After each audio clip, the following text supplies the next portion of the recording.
వాలంటీర్లపై Tekkali YCP అభ్యర్థి దువ్వాడ శ్రీనివాస్ వివాదాస్పద వ్యాఖ్యలు చేశారు. రాజీనామాలు చేసి ఎవరైతే వైసీపీకి పనిచేస్తారో వారే తమ వాలంటీర్లని చెప్పారు. ఇప్పుడు వైసీపీకి పనిచేసే వాళ్లే జూన్లో మళ్లీ కొనసాగుతారని అన్నారు.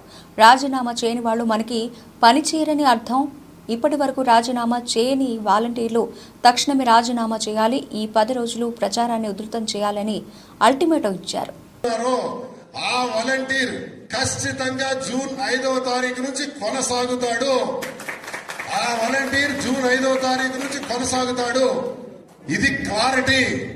ఇంకెవరైనా కానీ రాజీనామా చేయలేదంటే వాళ్ళు మనకు పని చేయరు అని అర్థం. కండువా వేసుకోలేదు అంటే వాళ్ళు మనకు పని చేయరు అని అర్థం. ఇది నేను క్లారిటీగా మా రిపోర్ట్స్ మాకున్నాయి, మీ రిపోర్ట్స్ మాకు తెలుస్తాయి. కాబట్టి అది ఎవరైతే రాజీనామా చేయలేదో వాళ్ళ మీద మేము కనీసం దృష్టి పెట్టే ప్రసక్తే లేదని సందర్భంగా తెలియజేస్తున్నాను. అదొకటి మెయింటైన్ చేయాలి ఇమీడియట్ గా.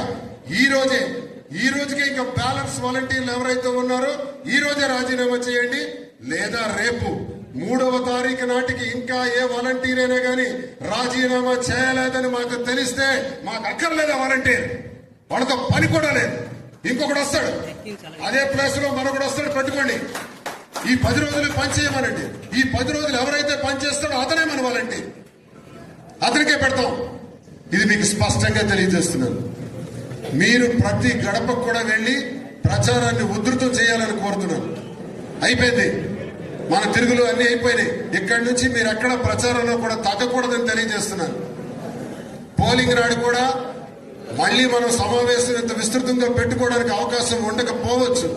13వ తారీఖు ఉదయం 7 గంటల కల్లా మనకి పోలింగ్ స్టార్ట్ అవుతుంది. 7 నుంచి 6 గంటల